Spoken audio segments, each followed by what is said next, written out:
আপনি হাসলেও কবরে যাইতে হবে, কাঁদলেও কবরে যাইতে হবে।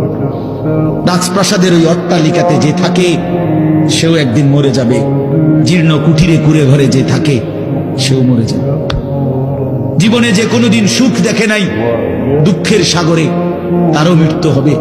জীবনে যে কোনোদিন দুঃখ দেখে নাই সুখের সাগরে ভাসছিল, তারও মৃত্যু হবে, সেও মরে যাবে।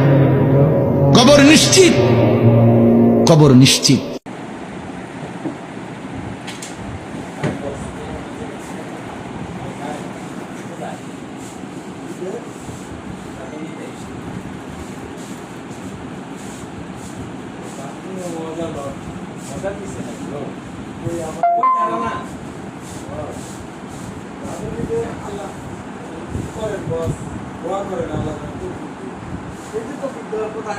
আল্লাহ